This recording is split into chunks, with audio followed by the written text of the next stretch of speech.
마의 개교를 즉시 인사 나누시겠습니다. 말씀에 은혜 받읍시다. 말씀에 은혜 받읍시다. 한국에서는 오늘 이제 이번 주간이 어린이날 되어지고 어버이 또 주일이 되어지는데, 그 인터넷 신문하고 그 인터넷상으로 보니까 좀 나라가 어수선해 갖고 어린이날이고 어버이 주일이고 뭐 신문이나 그 어디에도 별로 거론되는 게 없습니다. 그리고 어린이날을 맞고 또 어버이 주일을 맞이하면서 수많은 사람들이 그 세월호 추모 그런 행사에 많이 참여하는, 벌써 100만 명이 넘었는데요. 그러면서 정말 이 올해는 그 어린이날이나 어버이 주일이 별로 우리에게 그렇게 의식되어지지 않은 듯한 모습을 보게 되어집니다. 그러나 오늘 또 이 주일을 저희들이 지내면서 성경의 10계명 가운데 제5계명,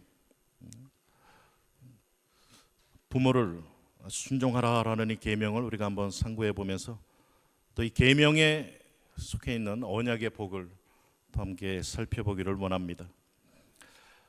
여러 교회의 그 장로고시, 전도사고시, 목사 후보생고시, 이러한 고시들을 치르기 위해서 이렇게 다녀보면서 교회마다 가지고 있는 문제들이 있습니다. 그 중에 하나는 권위의 문제입니다. 권위의 문제. 그리고 또 하나는 존칭의 문제입니다. 이 권위와 존칭의 문제 때문에 보면은 많은 오해가 있음을 보게 되어집니다. 또한 많은 교회의 문제들이 이러한 권위에 대한 무지 때문에 발생됨을 보게 됩니다. 즉, 권위에 대한 성경의 가르침이 바탕이 아니라 유교적인 사상, 삼강오륜, 그 중에 장유유서, 어른과 아이의 그러한 차례, 질서, 높고 낮음, 이러한 것으로 사람들의 생각 속에 이게 바탕이 되어 있기 때문에 교회 안에서 여러 가지 문제들이 일어나는 모습들을 보게 되었습니다. 오늘 이러한 문제들을 좀 상고해 보면서 우리 교회에서 좀 정립해야 될 그러한 부분들을 좀 말씀드리기를 원합니다. 하나님께서 주신 10계명 가운데 그 5계명, 이것을 공부할 때 제일 중요하게 생각해야 되는 것은 부모는 하나님께서 세우신 직분자라는 사실입니다. 부모는 하나님께서 세우신 직분자, 내 부모를 공경하라 라고 말씀합니다. 그 하이델베르그 요리문답 104문에 보면 부모에게 순종해야 할 근거로 하나님께서는 부모의 손을 통해 우리를 다스리기를 원하신다라는 사실을 지적합니다. 하나님께서 세상을 다스리실 때에는 그분이 세우신 직분자들을 통해서 다스리시는데, 특히 그 중에서 부모의 손을 통해서 우리를 다스리신다는 것입니다. 어릴 때 자녀들은 순종하지 않으면 혼나니까 순종을 합니다. 아니면 무엇을 얻어내기 위해서 말을 잘 들어야 요구하는 것을 들어주니까 순종을 합니다. 자기의 이익 때문에 순종을 하기도 합니다. 그러나 머리가 점점 커가면서는 혼나는 일이 적어지니까 순종하는 일도 점차 적어지게 되어집니다. 그것이 우리의 현실입니다. 그렇지만 하나님의 말씀에서는 잠언서 23장 22절에 보면 너 낳은 아비에게 청종하고 내 늙은 어미를 경히 여기지 말지니라 라고 말씀합니다. 부모의 권위는 하나님께로부터 나오기 때문에 자녀가 순종해야 되는 것입니다. 부모는 인생의 기본적인 것을 자녀들에게 가르쳐주고 하나님을 경외하는 것을 가르쳐주는 직분자라는 사실입니다. 우리가 잘 아는 그 장로교회 웨스트민스터 대요리 문답 123문에 보면 이 부분을 이렇게 다룹니다. 제5계명이 무엇입니까? 내 부모를 공경하라. 그리하면 너의 하나님 나 여호와가 내게 준 땅에서 내 생명이 길리라 하신 것입니다. 부모의 권위에 순종하는 것을 통해서 우리가 배워야 되는 것은 부모에 대한 순종을 통해 이 모든 권세들을 허락하신 최종 권위자 하나님을 섬기는 법을, 순종하는 법을 배워 나가야 되는 것입니다. 부모의 말을 잘 듣는다는 것은 결국 하나님의 말씀을 잘 듣는다는 뜻이 되기도 합니다. 따라서 여호와께서 주신 언약의 말씀을 이스라엘 백성들이 잘 듣고 순종하면 하나님께서는 그들을 가나안 땅에서 오래 살도록 해주시겠다라는 약속입니다. 내 생명이 내 땅에서 길리라. 약속의 그 가나안 땅에서 하나님과의 이러한 바른 관계를 통해 평강과 또 하나님의 공급해 주시는 그러한 은혜와 풍요를 너희들이 길게 누리면서 살 것이다 라는 약속의 말씀인 것입니다. 가나안 땅에서 오래 산다라는 것, 다른 민족에게 압제를 당하거나 포로로 끌려가지 않는다라는 것을 뜻하기도 합니다. 그러므로 여기에 나오는 약속의 내 생명은 개인의 생명이라기보다는 이스라엘 공동체의 민족의 생명을 가리킨다고 보아야 할 것입니다. 언약의 땅에서 언약 백성으로 오래 평안하게 하나님과의 바른 관계 속에서의 그 다스림 가운데 살아갈 것이다 라는 약속입니다. 그 대요리문답 124문에는 이렇게 말합니다. 제5계명에서 부모는 누구를 가리킵니까? 제5계명에서 부모는 단지 자신을 낳으신 부모만을 이야기하는 것이 아니라 나이와 은사와 직분에 있어서 모든 윗사람, 특히 하나님의 규례에 의하여 가정과 교회와 국가에서 우리보다 높은 지위에 두신 모든 사람들을 뜻한다라고 가르칩니다. 여러분의 윗사람은 누구입니까? 가정과 교회와 국가에서 여러분 위에 권세자로 세워준 모든 사람들이 우리의 윗사람으로 가르치고 있다는 것입니다. 내 위에 있는 모든 권위, 여기에는 나이가 많은 사람이든 나이가 적든 하나님께서 나보다 높은 직책에 두신 그 사람은 나의 윗사람이라는 것입니다. 이해가 되십니까? 나이만 많으면 윗사람이 아니라 나이가 많든 나이가 적든 내가 있는 그곳에서 나의 권위자로 나보다 높은 위치에 둔 모든 사람들을, 성경은 이 모든 사람들을 윗사람으로 또 좁혀서는 부모로 그렇게 이야기를 하고 있다는 것입니다. 로마서 13장 1절에서는 이렇게 말씀합니다. 각 사람은 위에 있는 권세들에게 굴복하라. 권세는 하나님께로 나지 않음이 없나니 모든 권세는 다 하나님의 정하신 바라. 그러므로 권세를 거스리는 자는 하나님의 명을 거스림이니 거스르는 자들은 심판을 자취하리라. 왜 하나님께서는 우리의 윗사람들, 권세자들에게 복종하라, 청종하라라고 굴복하라라고 이야기를 합니까? 1차적인 이유는 나의 평안을 위해서입니다. 그렇게 해야 내가 편안하게 잘 살 수 있기 때문에 그렇습니다. 또 2차적으로는 그 공동체, 그 사회, 그 나라가 평안하게 나아갈 수 있기 때문에 그렇습니다. 가정과 교회와 국가, 하나님께서는 모든 사람들을 그러한 직분의 관계에 두셨습니다. 그리고 거기에 순종할 것을 말씀하십니다. 직분을 맡은 그 사람이 그의 윗사람입니다.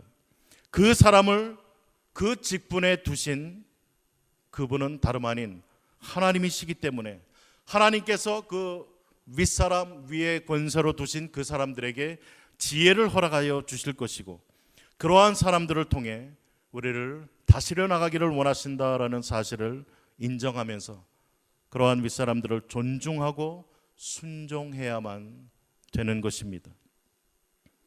교회에서 한번 장로였다고 해서 영원히 장로로 남는 것은 없습니다. 한번 앞서서 나서서 일을 하던 사람이라고 해서 항상 그 위치에 있는 것도 아닙니다. 직분자가 바뀌게 되어지면 선임자는 그 다음 사람을 또 높이고 존중해야만 마땅한 것입니다. 그렇게 할 때에야 비로소 그 안에서 주님의 통치가 드러나게 되는 것입니다. 중요한 것은 주님의 통치입니다. 주님의 다스림. 주님께서 세워두신 그러한 직분자들을 서로 존중하고 거기에 또 순종하면서 나아가는 것이 하나님께서 세우신 법칙, 질서라는 이야기입니다. 성경은 부모를 하나님의 뜻에 의해 하나님께서 내 위에 두신 자라고 가르치는데, 이러한 깨달음으로 윗사람을 높이면 결국 하나님을 높이는 법을 우리는 배워나가게 되는 것입니다. 그래서 여기에 중심이 사람이 아니라 하나님이어야만 됩니다. 성경에서는 직장에서 내 위에 있는 사람도 윗사람으로 가르칩니다. 에베소서 6장에 보면은 종과 또 주인의 관계들을 이야기하면서 종들에게는 위의 주인에게 절대 복종하고 단마음으로 자원하여 섬길 것을, 죽게 하듯 할 것을 가르칩니다. 직장이고 교회고 국가 공간에 내 위에 있는 그러한 사람, 우리는 이 권위를 주신 분이 하나님임을 기억하면서 섬겨야 되고 순종해야 마땅한 것입니다. 세월호 그 사고를 보면서도 또 지하철 그 추돌 사고도 보고 이런저런 일들을 보면서 참 안타까움이 있습니다. 왜냐하면 상황이 격해지면 눈앞에 보이는 게 없는 거예요. 충분히 상황은 이해는 합니다. 그러나 분명히 하나님께서는 질서의 하나님, 국가와 사회와 모든 기관에 그러한 권세자들을 다 허락하여 주셨습니다. 로마서 13장에 나오는 것처럼 그 어떤 권세도 하나님으로부터 나지 아니한 권세가 없다라고 이야기를 합니다. 아무리 내 상황이 절박하고 괴롭고 힘들고 마음속에 울분이 일어난다고 해도 그렇게 눈앞에 보이는 것이 없이 행동한다라는 것은 옳지 않다는 것을 우리는 볼 수 있게 되어집니다. 참 무례함의 대표 그러면 아르헨티나 아닙니까? 아르헨티나. 이곳에 살다 보니까 참 나쁜 습관이 이렇게 접어드는 것 같아요. 아무리 윗사람이 와서 이야기를 해도 내가 싫으면 싫은 거예요. 참 회개하는 마음이 있는데 저희 총회의 총회장님, 뭐 이런 총무님 이런 분들이 이렇게 오시는데 저희 총회 여기서 가장 높으신 분들이에요. 하나님께서 어쨌든 세우셔서 우리 총회를 이렇게 다스려 나가는 분들인데 우리가 아르헨티나에 오래 살다 보니까 참 그런 잘못을 좀 한 게 있어요. 그분들이 와서 뭐 일 처리를 하는데 처리를 너무나 우리의 기대에 맞지 않게 너무나 어처구니 없는 잘못된 결정들을 내리는 것을 우리가 보면서 마음속이 좀 섭섭해지기도 하고 실망도 되어집니다. 총회장이 오셔서 저희 시찰회 회원들 좀 만나자 그러는데 저희가 그걸 한번 거절한 적이 있어요. 우리가 바쁘다. 바쁘게 뭐가 바빠요. 일부러 보기 싫으니까 피한 건데 총회장님 죄송하지만 저희가 시간이 맞지 않아서 총회장님하고 못 만나겠습니다. 근데 이건 있을 수 없는 일이에요. 이 간덩이가 보도 유분수지 대통령이 만나자 그러는데 저 시간 없어야 하는 거랑 똑같아요. 그러면서 또 저희들끼리는 서로 위로한다고 이분이 여기가 아르헨티나인 것을 모르시나 봐 그래. 그런 이야기를 오갔어요. 아르헨티나이 어떤 나라예요? 뭐 IMF고 뭐고 간에 그냥 빼째라 그러잖아요. 여기는 나 싫으면 다 싫은 거예요. 누가 뭐라 그래도 이거 어처구니 없는 일. 그런 일은 있어서는 안 되는 거예요. 공사를 구분하면서 우리가 정말 그 윗사람을 하나님의 세우신 권위자로 우린 인정하면서 또 순종하고 최대의 어떤 예의를 갖추는 것이 우리가 해야 될 일이라는 사실을 또 말씀을 준비하면서 이렇게 생각하게 되었습니다. 윗사람을 좀 더 확대된 의미로 부모라고 부를 수 있는 것은 윗사람이 이러한 그 관계에서 아랫사람을 대하는 데 있어서 사랑과 온유함을 베풀고 모든 의무를 행하는 그 모습이 육신의 부모와 같도록 가르치기 위함입니다. 아랫사람으로 하여금 그들의 윗사람에 대해서 그들의 의무를 행할 때 마치 육신의 부모에게 하듯이 성경은 자원하면서 즐거운 마음으로 죽게 하듯 할 것을 우리에게 가르쳐 주십니다. 윗사람 아랫사람의 이러한 여러 관계가 맺어지는 현실에서 윗사람 권위자로 권세자로 세워져 있다면 아랫사람들에게 부모와 같은 심정으로 사랑과 온유를 베풀 의무가 있는 것입니다. 가게의 종업원들 아니면 공장의 종업원들 많이들 다루시는데요. 어떻게 하십니까? 집에서 자녀들 어떻게 대하십니까? 교회에서 직분자들을 여러분들은 어떻게 대하십니까? 각 전도회 임원들을 어떻게 대하고 계십니까? 어떤 위원회나 이런 거에 책임자들, 그런 위원장, 부장 이런 분들을 어떻게 대하고 계십니까? 정말 부모님께 하듯 사랑과 자원함과 기쁨과 어떤 충성과 나아가서 죽게 하듯 섬기고 계십니까? 종업원들을 자녀들을 섬기시는데 정말 어떠한 마음으로 정말 저들을 사랑의 그러한 마음으로 저들을 잘 섬기고 계십니까? 윗사람 아랫사람 다 하나님 앞에 생각을 해야만 됩니다. 각자에게 주어지는 의무가 있습니다. 부모가 자녀에게 하듯 자녀가 부모를 섬기듯 그러한 정상적인 관계를 지금 이야기합니다. 부모가 자녀 대하듯 자녀가 부모님 섬기듯 이렇게 되어질 때 우리의 가정과 교회와 사회가 하나님 세워주신 질서 가운데에서 궁극적으로 하나님 섬기는 법을 함께 배워나갈 수 있다는 것입니다. 각 가정의 가장은 하나님께서 그 가정의 직분자로 허락하셨다는 사실을 기억하셔야 됩니다. 하나님의 말씀을 받았고 그것을 아내와 자녀들에게 가르치고 나누고 할 사명을 받은 자들입니다. 그래서 각 가정에 우리 가장들 직분자로서의 이러한 사명의식을 가지셔야만 되는 것입니다. 하나님께서 그 사명을 감당할 수 있도록 또 권위를 주셨다는 이야기입니다. 그래서 하나님을 믿는 그러한 신앙이 잘 계승되어져 나아갈 수 있도록 가정을 섬길 그러한 책임이 우리 가장들에게 있는 것입니다.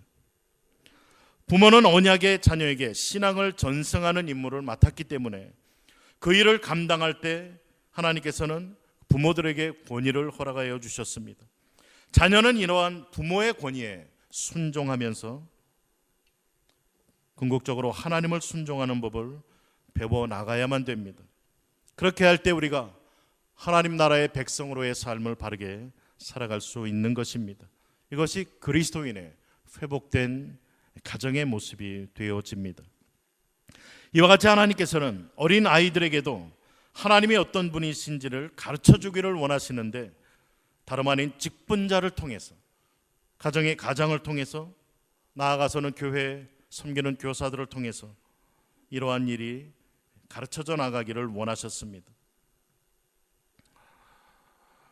부모는 자기에게 직분을 주신 분의 뜻대로 그 직분을 사용해야만 됩니다.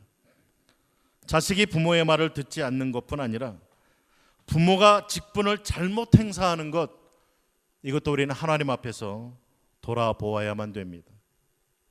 우리가 권위에 순종하는 근거는 그 권위를 하나님께서 세우셨기 때문에 그렇습니다. 그런데 만약 그 권위가 우리에게 하나님을 섬기지 못하도록 한다면 우리는 같은 근거 위에서 그들에게 불순종을 해야만 되는 것입니다. 이 부분 이해가 되십니까? 최종 권위자는 하나님이시고 하나님께서 우리 위에 권세자들, 권위자들을 세우셔서 질서로 다스리게 하셨는데 그분들이 우리에게 요구하는 그러한 순종이나 복종이나 이러한 모습들이 최고의 권위자 하나님의 말씀에 위배된다면 그 부분은 우리가 순종해서는 안 된다는 것입니다. 그러나 그 부분 외에 다른 것들은 역시 순종해 나아가야만 됩니다. 성경에 보면은 사도들의 모습을 볼 수가 있습니다. 그들이 잡혀가서 관원들에게 매를 맞습니다. 채찍을 때리고 매를 맞는데 거기에 반항하지 않습니다. 그대로 매 맞습니다. 감옥에 가두면 갇힙니다. 거기에 대해서 왜 우리를 뭐 이렇게 하냐라는 말이 없어요. 그런데 공회에서 이들을 풀어주면서 이러한 말을 합니다. 너희가 다시는 그리스도의 이름을 전파하지 말라. 그러자 그때 베드로와 사도들이 이야기를 합니다. 우리가 하나님의 말씀을 듣는 것과 우리의 위에 권위자지만 당신들의 말씀을 듣는 것 중에 어느 누구의 말을 듣는 것이 합당하뇨? 라고 하면서 그 부분은 듣지 아니하고 복음을 계속 증거하면서 거기에서 당하는 고난은 고난대로 그대로 받습니다. 그들이 죽이면 죽임을 당합니다. 채찍질하면 채찍을 맞습니다. 그러면서도 그들의 마음속에는 기쁨이 있었고 더욱더 하나님을 열심히 복음을 위해 살았던 사도들의 모습을 우리는 사도행전에서 종종 발견할 수가 있는 것입니다. 이 권위의 좋은 예입니다. 어느 때의 순종의 근거가 불순종의 근거가 되느냐? 그 바른 기준은 하나님을 섬기지 못하게 하는가 아닌가의 여부에 달려 있는 것입니다.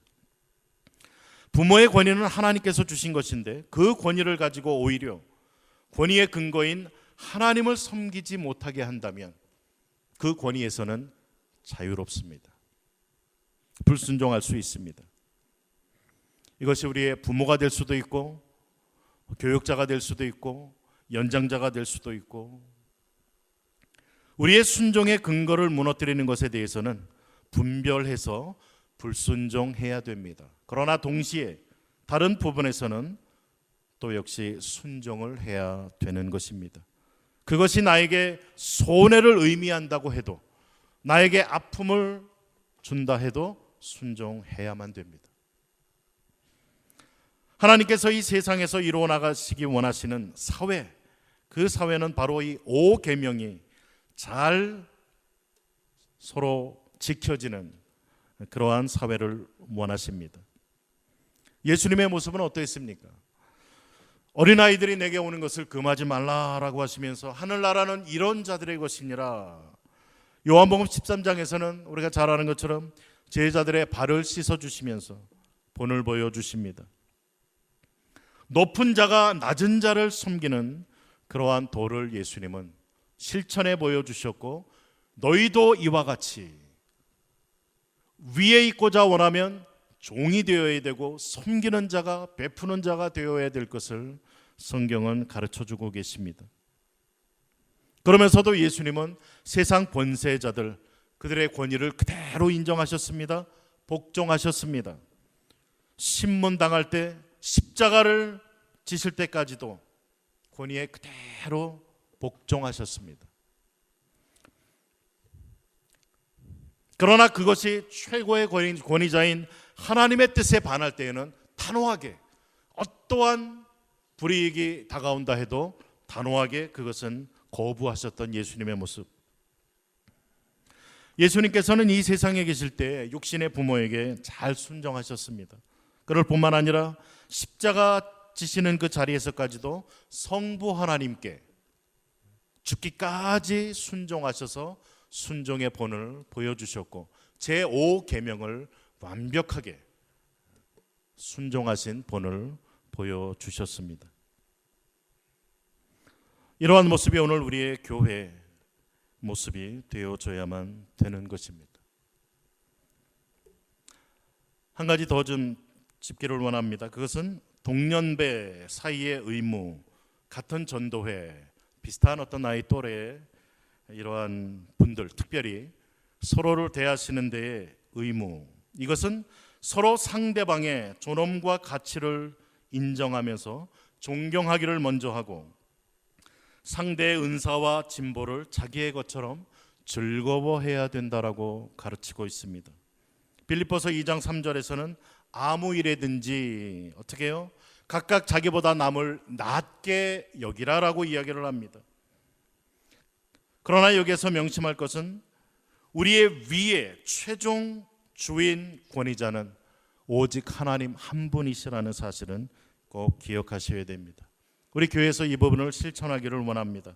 바로 존칭의 문제입니다. 교회에서 서로를 부르실 때 직분을 불러주시기를 바랍니다. 언니, 형, 오빠, 동생 하시지 마시고 직분을 불러주세요. 집사님, 장로님, 권사님, 형제님, 자매님, 성도님. 이것도 안 부르다 부르시려고 그러면 잘 안 되실 거예요. 그러나 그렇게 부르셔야 돼요. 한국 사람들은 벌써 형, 동생, 위, 아래 거리면 관계가 크리스천의 모습이 나오지가 않아요. 세상적인 그러한 우열의 모습들, 이 어떤 대화나 모든 것들이 참 크리스천적이지가 않습니다. 그래서 우리 교회에서 서로 직분을 불러주시기를 바랍니다. 직분 있으면 직분, 집사님이면 집사님, 아니면 성도님, 아니면 형제님, 자매님. 한번 불러보시겠어요?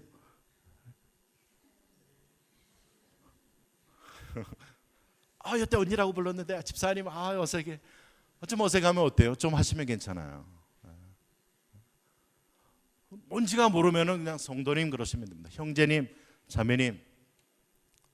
누가 때리시는 소리가 그렇게 하셔야 서로를 존중하면서 정말 꼭 기억하실 것, 모든 권위와 관계의 맨 위에 하나님. 궁극적으로 우리는 결국 그 하나님을 섬기고 그 하나님의 말씀에 순종하는 법을 배워나가기 위해서 하나님은 우리에게 가정을, 교회를, 사회를 또 이런 여러 종류의 권위를 이렇게 허락해 주셨다라는 것 기억하셔야 됩니다. 그 부분 기억하시면서 오늘 성경 말씀 우리가 기억하기를 원합니다. 로마서 13장 1, 2절에 각 사람은 위에 있는 권세들에게 굴복하라. 권세는 하나님께로 나지 않음이 없나니 모든 권세는 다 하나님의 정하신 바라. 그리고 출애굽기 오늘 본문 말씀, 내 부모를 공경하라. 부모가 꼭 육신의 그 부모님뿐만 아니라 하나님께서 우리의 윗사람으로 세워주신 그 모든 분들, 나이가 많건 적건을 떠나서 부모를 공경하라. 그래야면 너의 하나님 나의 여호와가 내게 준 땅에서 내 생명이 길리라. 나 자신부터 시작해서 우리 사회와 공동체가 정말 하나님께서 세워주시는 그러한 하나님 나라의 모습으로 세워져 나갈 수 있다는 말씀입니다. 그래서 이러한 관계들을 통해서 궁극적으로 하나님 섬기는 법을 잘 배워나갈 수 있는, 그리고 하나님 약속하신 그 평강과 또 은혜와 또 사랑과 축복이 넘쳐나는 그런 중요한 믿음의 또 공동체, 교회 되실 수 있기를 주님의 이름으로 축복을 드립니다. 우리 말씀 생각하시면서 1, 2분 동안만 하나님, 최종 권위자 하나님을 생각하시면서 정말 그 권위에 순종하는 법 배워나가는 우리 교회 되게 하옵소서. 합심해서 기도하겠습니다.